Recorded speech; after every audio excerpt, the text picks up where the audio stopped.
दोस्तों, स्वागत है आपका आपके अपने मास्टर ज्ञान चैनल पे।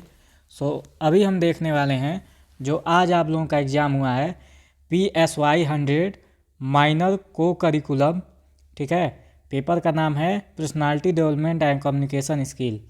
ठीक है, तो इसका आंसर की देखेंगे और जिन्होंने भी ये पेपर भेजा है उनको बहुत बहुत धन्यवाद। ऐसे ही आप लोगों को अगर किसी भी पेपर का आंसर की देखना हो तो आप पेपर सेंड कर दीजिए टेलीग्राम पे, आंसर की हम बना देंगे। ठीक है। कल मैंने वीडियो अपलोड किया था इसका मोस्ट इम्पॉर्टेंट MCQ क्वेश्चन का, तो उसमें से बहुत सारा क्वेश्चन आया है, तो चलिए देख लेते हैं हम लोग। पहला क्वेश्चन है, संप्रेषण शब्द की उत्पत्ति लैटिन शब्द कम्यून्स से हुई है जिसका अर्थ है, तो इसका राइट आंसर होगा ऑप्शन नंबर बी, कॉमन। ठीक है, सामान्य होगा, सर्वनिष्ठ लिख गया है यहाँ पे, सामान्य होगा। ठीक है। क्वेश्चन नंबर 2 है, निम्नलिखित में से मन की कौन सी संरचना आनंद सिद्धांत के अनुसार निर्देशित होती है, तो इसका राइट आंसर होगा ऑप्शन नंबर ए, ईद। ठीक है। क्वेश्चन नंबर 3 है, समय प्रबंधन रणनीतियों के अंतर्गत शामिल है, तो कल के MCQ क्वेश्चन में यह क्वेश्चन था। ठीक है, तो इसका राइट आंसर आप लोगों को पता होगा, इसका राइट आंसर होगा ऑप्शन नंबर सी, ए और बी दोनों, यानी निगरानी और योजना लक्ष्य निर्धारण। ठीक है, ये दोनों समय प्रबंधन रणनीतियों के अंतर्गत शामिल है। आई होप ये क्वेश्चन आप लोग सही करके आए होंगे। क्वेश्चन नंबर 4 है, हम काम करने में देरी क्यों करते हैं, ऐसा भी क्वेश्चन कल के MCQ जो मैंने वीडियो बनाया था उसमें था, तो इसका राइट आंसर होगा ऑप्शन नंबर डी, ऊपर के सभी, यानी अपर्याप्त संसाधन, मैं कहाँ से शुरू करूँ, ठीक है, ये पता नहीं रहता है, और असफल होने से डर। ठीक है, हम काम करने में इसलिए देरी करते हैं क्योंकि हमारे पास, ठीक है, हम कहते हैं कि हमारे पास पर्याप्त संसाधन नहीं है, और अगर संसाधन होता भी है तो हम कहते हैं कि मैं कहाँ से शुरुआत करूँ, कुछ समझ नहीं आ रहा है। जैसे आपको UPSC की तैयारी करना है तो आप कहते हैं कहाँ से शुरुआत करें, NCERT पढ़ें या डायरेक्ट कोई भी बुक, स्टैंडर्ड बुक पढ़ने लगे, कहाँ से शुरुआत करें। उसके बाद असफल होने से डर लगता है। आप कोई भी एग्ज़ाम इसलिए नहीं देते हैं क्योंकि आपको लगता है कि मैं फेल हो जाऊंगा तो पता नहीं क्या होगा। ठीक है, तो ये सब हम काम करने में देरी इसलिए करते हैं। ठीक है। क्वेश्चन नंबर 5 है, किस शब्द का अर्थ कम महत्वपूर्ण कार्य पर अपना समय बर्बाद करके किसी कार्य को विलंबित करना या स्थगित करना है, तो इसका राइट आंसर होगा ऑप्शन नंबर ए, टाल मटोल। ठीक है, बहुत सारे बच्चे इसका राइट आंसर मारे होंगे स्थगित करना, जो कि गलत है। इसका राइट आंसर होगा टाल मटोल। ठीक है। क्वेश्चन नंबर 6 है, सभी संचार एक केंद्रीय स्थिति के माध्यम से संचालित होते हैं, एक सदस्य के पास समूह के अन्य सदस्यों की तुलना में अधिक चैनल और अधिक जानकारी होती है, इसे क्या कहते हैं, तो इसका राइट आंसर होगा ऑप्शन नंबर सी, केंद्रीकृत नेटवर्क, सेंट्रलाइज्ड नेटवर्क। ठीक है। क्वेश्चन नंबर 7 है, इलियट और मैकगेयर 2001 के शोध से पहले लक्ष्यों को 3 श्रेणियों में निम्नलिखित के अंतर्गत वर्गीकृत किया गया था, तो क्वेश्चन नंबर 7 का राइट आंसर होगा ऑप्शन नंबर बी, परिहार लक्ष्य। ठीक है, ये इस लक्ष्य की बात इन्होंने नहीं किया था। ठीक है, परफॉर्मेंस अप्रोच गोल ये बताया था, मास्टरी गोल्स ये बताया था, और परफॉर्मेंस अवॉइडेंस गोल, ये 3 श्रेणियों में विभक्त किया था गोल को। ठीक है। क्वेश्चन नंबर 8 है, ये भी क्वेश्चन कल के वीडियो में था और मैंने वो बताया था कि 100% लिख लीजिए, ये क्वेश्चन आएगा। आई होप आप लोग सभी लोग इसका राइट आंसर दिए होंगे। ठीक है, स्मार्ट का संक्षिप्त रूप है। ठीक है, तो इसका राइट आंसर होगा ऑप्शन नंबर ए, विशिष्ट, मापनीय, प्राप्त, परिणाम केंद्रित, समयबद्ध। ठीक है, इसे specific, measurable, achievable, result, forced time bound. ठीक है, नेक्स्ट क्वेश्चन देखते हैं। क्वेश्चन नंबर 9 है, निम्नलिखित में से कौन सी 3 मुख्य प्रकार के लक्ष्यों में से एक नहीं है? तो इसका राइट आंसर होगा, क्वेश्चन नंबर 9 का राइट आंसर होगा ऑप्शन नंबर ए, एक्शन गोल्स। ठीक है, कार्रवाई लक्ष्य। ये जो लक्ष्य के 3 प्रकार हैं, ठीक है, 3 टाइप ऑफ गोल्स, उसमें नहीं है। परिणाम लक्ष्य है, प्रदर्शन लक्ष्य है, प्रक्रिया लक्ष्य है। ये तीनों लक्ष्य के प्रकार हैं। ठीक है, क्वेश्चन नंबर 10 है, किस प्रकार के व्यक्तित्व में अवसाद की संभावना अधिक होती है? तो मेरे हिसाब से इसका राइट आंसर होगा ऑप्शन नंबर सी, प्रकार सी, टाइप सी के, ठीक है, पर्सनालिटी में। आप कमेंट करके बताइए कि क्वेश्चन नंबर 10 का राइट आंसर क्या होगा। और अगर आपको लगता है कि कोई क्वेश्चन, ठीक है, मैं गलत बता रहा हूँ या उसका आंसर आपको गलत लगता है, तो आप कमेंट करिए। ठीक है, आप बताएंगे तभी पता चलेगा कि उसका राइट आंसर क्या होगा। ठीक है, क्वेश्चन नंबर 11 है, निम्नलिखित में से कौन सा पंच आसमीय व्यक्ति मॉडल का आयाम नहीं है? ठीक है, तो क्वेश्चन नंबर 11 का राइट आंसर होगा ऑप्शन नंबर ए, खुलापन। ठीक है, क्वेश्चन नंबर 11 का राइट आंसर होगा ऑप्शन नंबर ए, खुलापन या ओपनेस। ठीक है, क्वेश्चन नंबर 12 है, किसी व्यक्ति या उसके मूल्य या मूल्यों की समग्र भावना को किसके रूप में जाना जाता है या कहा जाता है? तो ये तो मैंने क्वेश्चन बताया था कल। इसका राइट आंसर होगा, क्वेश्चन नंबर 12 का राइट आंसर होगा option number C, self esteem, आत्मसम्मान कहा जाता है। ठीक है, क्वेश्चन नंबर 13 है, आल्पोर्ट ने इन लक्ष्यों को 3 स्तरों में वर्गीकृत किया है। ये भी कल के मॉडल पेपर में क्वेश्चन था और मैंने बताया था ये भी आएगा। तो आई होप आप लोग इस क्वेश्चन को गलत नहीं किए होंगे। इसका राइट आंसर होगा ऑप्शन नंबर बी, कार्डिनल, केंद्रीय और गौण। ठीक है, कार्डिनल, सेंट्रल और सेकेंडरी। क्वेश्चन नंबर 14 है, कई व्यक्ति एक व्यक्ति से संवाद करते हैं परंतु आपस में संवाद नहीं कर पाते, इसे कहते हैं। तो इसका राइट आंसर होगा ऑप्शन नंबर बी, केंद्रीकृत नेटवर्क, सेंट्रलाइज नेटवर्क कहते हैं। ठीक है, क्वेश्चन नंबर 15 है, निम्नलिखित में से कौन संप्रेषण का आवश्यक 7CS नहीं है? ये भी क्वेश्चन कल के वीडियो में था और मैंने जो 7C है उसको पूरा लिखा था, आपको 7 C बताया था मैंने। तो आप सभी लोगों को पता होगा इसका राइट आंसर क्या होगा। इसका राइट आंसर होगा ऑप्शन नंबर डी, सामान्य। ठीक है, कॉमन जो है वो कम्युनिकेशन में जो 7C है उसमें नहीं आता है। ठीक है, स्पष्टता है, सशक्तता है और ठोस है। क्वेश्चन नंबर 16 है, निम्नलिखित में से किस मनोवैज्ञानिक ने सभी व्यक्तियों को अंतर्मुखी और बहिर्मुखी में विभाजित किया है? तो क्वेश्चन नंबर 16 का राइट आंसर होगा option number A, Carl Jung ने। ठीक है, क्वेश्चन नंबर 17 है, स्कूल के घंटों के दौरान बैठक में सेलफोन की घंटी का सही तरीका है? तो ये बहुत इजी क्वेश्चन है, आप सभी लोगों को पता होगा। इसका राइट आंसर होगा ऑप्शन नंबर ए, कम या बंद कर देना। ठीक है, जब आप क्लासरूम में हो और आपके फ़ोन की घंटी बजे तो आप या तो उसको कम कर दीजिए या बंद कर दीजिए। ठीक है,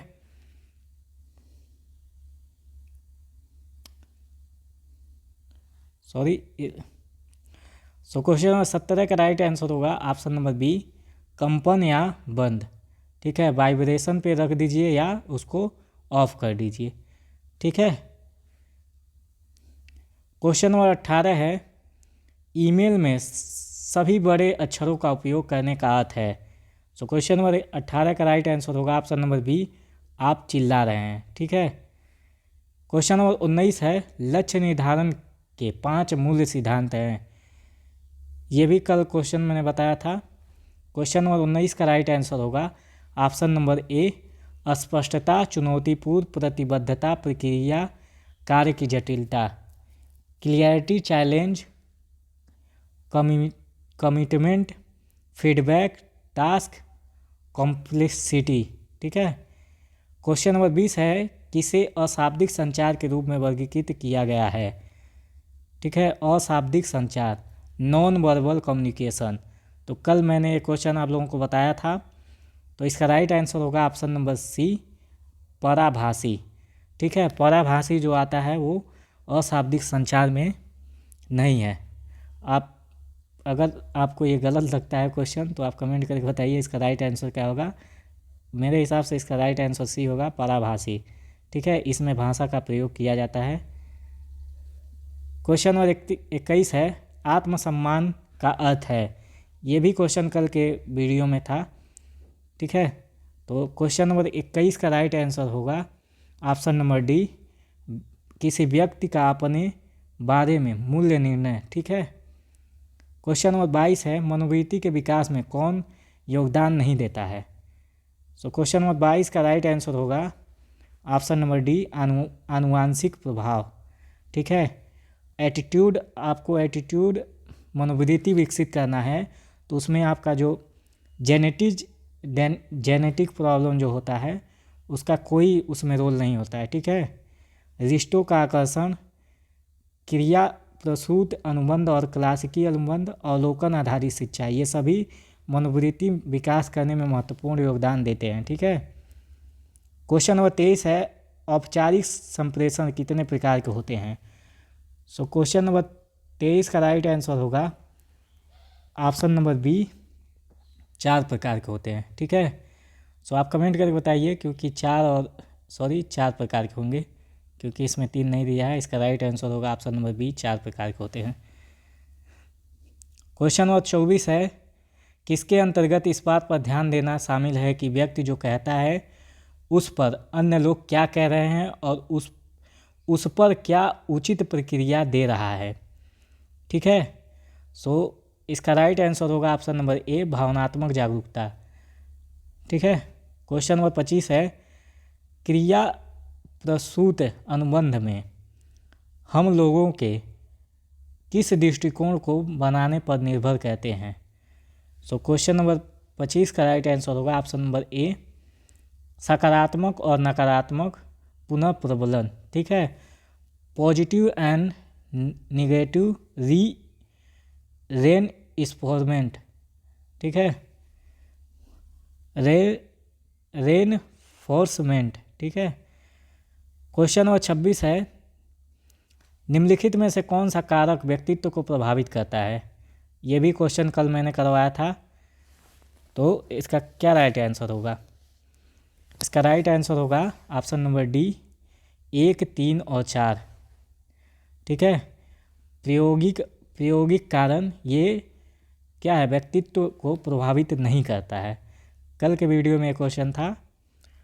क्वेश्चन नंबर 27 है, व्यक्तिगत विकास गतिविधियों में वे गतिविधियाँ शामिल हैं। तो इसका राइट आंसर होगा ऑप्शन नंबर डी, उपयुक्त सभी। यानी जागरूकता और पहचान वृद्धि, आप कितने जागरूक हैं, आपका कितना पहचान है, ये आपके पर्सनल डेवलपमेंट पर निर्भर करता है। मानव पूंजी का निर्माण, आपके पास कितना पैसा, आप कितना कमाते हैं, ये भी आपके व्यक्तिगत डेवलपमेंट पे निर्भर करता है। क्षमताओं और क्षमता का विकास करें, ये भी आपके, ठीक है, व्यक्तिगत डेवलपमेंट पे निर्भर करता है। ठीक है, क्वेश्चन नंबर 28 है, बहुत इजी क्वेश्चन है, ईमेल का मतलब है। तो इसका राइट आंसर होगा option number C, electronic mail. ठीक है, क्वेश्चन नंबर 28 का राइट आंसर होगा option number C, electronic mail. Question number 29 है, आत्मविश्वास एक माप है। तो ये बहुत इजी क्वेश्चन लग रहा है पर बहुत हार्ड क्वेश्चन है, क्योंकि इसका राइट आंसर होगा ऑप्शन नंबर सी, शील गुण। ठीक है, सेल्फ कॉन्फिडेंट शील गुण का माप है। ठीक है, क्वेश्चन नंबर 30 है, जाजोनक 1968 के अनुसार मनोवृत्ति कैसे बनती है? सो क्वेश्चन नंबर 30 का राइट आंसर होगा ऑप्शन नंबर डी, व्यक्तिगत अनुभव से। ठीक है, इन्होंने कहा था कि जो मनोवृत्ति होता है, जो एटीट्यूड होता है, वो व्यक्तिगत अनुभव से बनता है।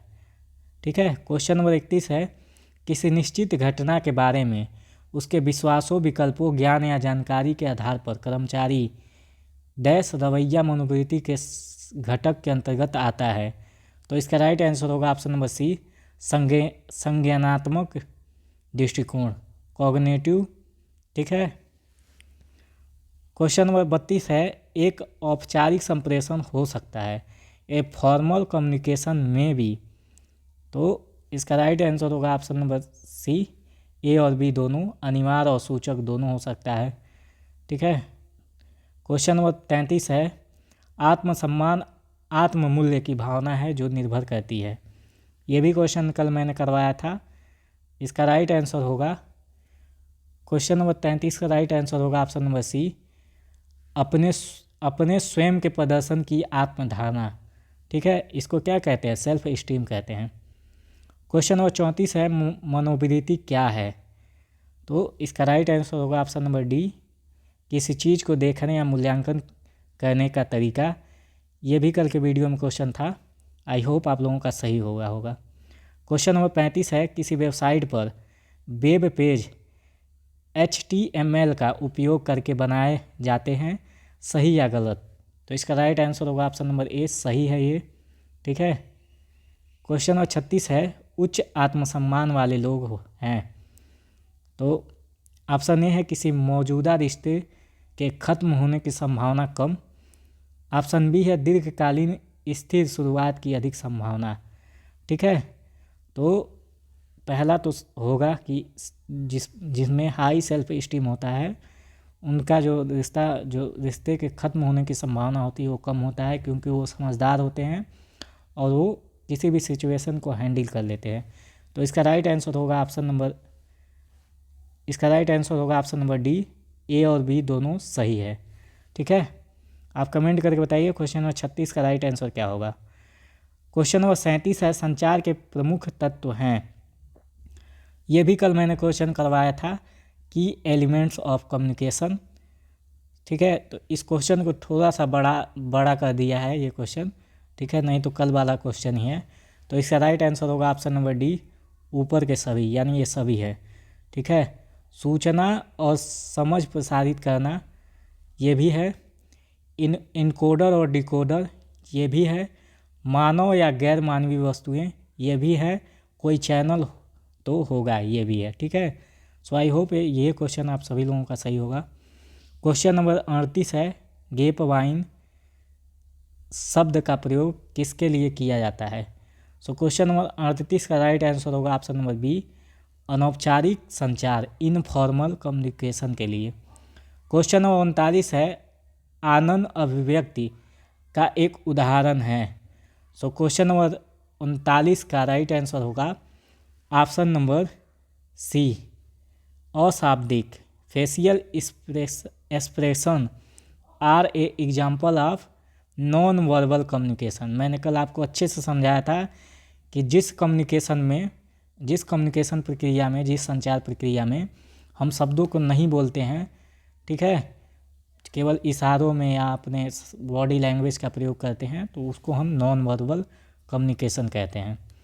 क्वेश्चन नंबर 40 है, निम्नलिखित में से कौन कम आत्मसम्मान वाले लोगों की विशेषता नहीं है? तो क्वेश्चन नंबर 40 का राइट आंसर होगा ऑप्शन नंबर ए, श्रेष्ठता बोध होना। ठीक है। ये श्रेष्ठता बोध नहीं होते हैं। ठीक है। नकारात्मक वहाँ उन्मुख लक्ष्यों की आवश्यकता होती है, दुखी होते हैं और चिंता का अनुभव करते हैं, स्वयं के साथ दूसरों के प्रति भी अधीर होना। ठीक है। ये सभी जो गुण है वो कम आत्मसम्मान वाले लोगों की विशेषता है। ये जो पहला वाला है, श्रेष्ठता बोध होना, ये कम आत्मसम्मान वाले लोगों की विशेषता नहीं है। क्वेश्चन नंबर 41 है, निम्नलिखित में से कौन सा एक आत्मविश्वासी व्यक्ति का गुण है? तो ये भी कल क्वेश्चन मैंने करवाया था। ठीक है। इसका राइट आंसर होगा ऑप्शन नंबर सी, प्रतिबद्धता, कमिटमेंट। ठीक है। क्वेश्चन नंबर 42 है, यूट्यूब, इंस्टाग्राम, फेसबुक एक प्रकार है। बहुत इजी क्वेश्चन है, आप सभी लोगों का आंसर सही हुआ होगा इसका राइट आंसर होगा ऑप्शन नंबर ए, जनसंचार के साधन है। ठीक है। मास कम्युनिकेशन के साधन है। क्वेश्चन नंबर 43 है, विंस वांगर 1990 के अनुसार 3 विशेषताएं हैं जो लक्ष्य उन्मुख व्यवहार को वर्गीकृत करते हैं। ठीक है। किसके अतिरिक्त? तो इसमें से कौन सा नहीं है, आपको ये बताना है। तो इसका राइट आंसर होगा ऑप्शन नंबर बी, स्वनिगमन, सेल्फ रेगुलेशन, ये नहीं है। ठीक है, सेल्फ जनरेशन, वैल्यू, सिग्निफिकेंस और गोल कॉजेशन, ठीक है, लक्ष्य कारण, ये तीनों हैं और ये बी वाला राइट आंसर होगा, ये नहीं है। क्वेश्चन नंबर 44 है, निम्नलिखित में से किसे आत्मसम्मान के प्रमुख तत्वों में शामिल नहीं किया जा सकता। तो क्वेश्चन नंबर 44 का राइट आंसर होगा ऑप्शन नंबर बी, आत्मधारणा। ठीक है, ये आत्मसम्मान के प्रमुख लक्ष्यों में शामिल नहीं है। ठीक है, आत्मविश्वास, अपनेपन का भाव, सुरक्षा की भावना, ये सभी आत्मसम्मान के विशेषताएं हैं। ये भी क्वेश्चन कल मैंने आपको करवाया था। क्वेश्चन नंबर 45 है, आत्मविश्वास की कमी या कमी की भावना पैदा होती है। तो इसका राइट आंसर होगा ऑप्शन नंबर बी, उदासीनता के कारण पैदा होती है। ठीक है, क्वेश्चन नंबर 46 है, विलियम जोन्स ने पदानुक्रम के 2 स्तरों के साथ स्वयं के कई आयामों की पहचान की है, वे हैं। तो क्वेश्चन नंबर 46 का राइट आंसर होगा ऑप्शन नंबर बी, मैं स्वयं और मुझे, I self and me self. ठीक है, क्वेश्चन नंबर 47 है, आत्मविश्वासी व्यक्ति के बारे में निम्नलिखित में से कौन सा सत्य नहीं है। सो क्वेश्चन नंबर 47 का राइट आंसर होगा ऑप्शन नंबर सी,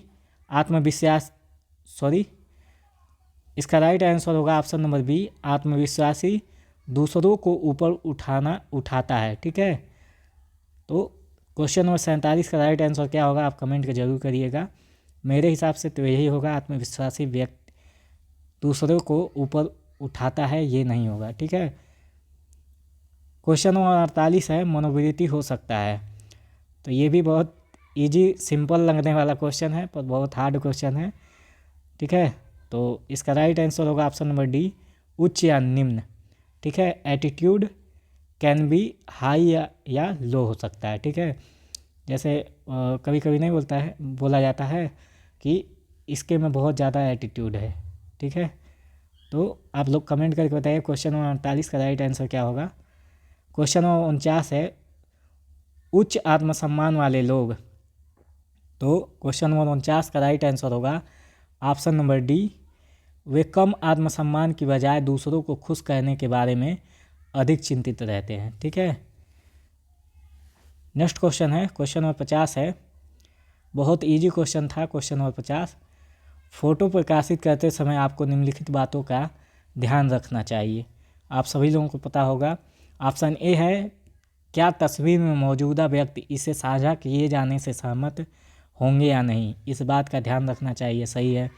ऑप्शन बी है, परिणाम स्वरूप छवि को लेकर किसी को परेशानी है या नहीं, ये भी सही है।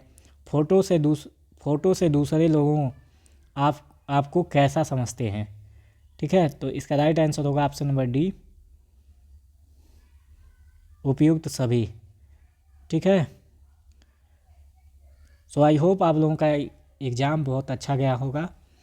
और अगर आपको भी किसी भी पेपर का आंसर की चाहिए तो आप टेलीग्राम पे क्वेश्चन पेपर भेज सकते हैं। और अगर आप चैनल पे पहली बार आए हैं तो चैनल को सब्सक्राइब करें, बेल आइकन को प्रेस करें। मिलते हैं नेक्स्ट वीडियो में।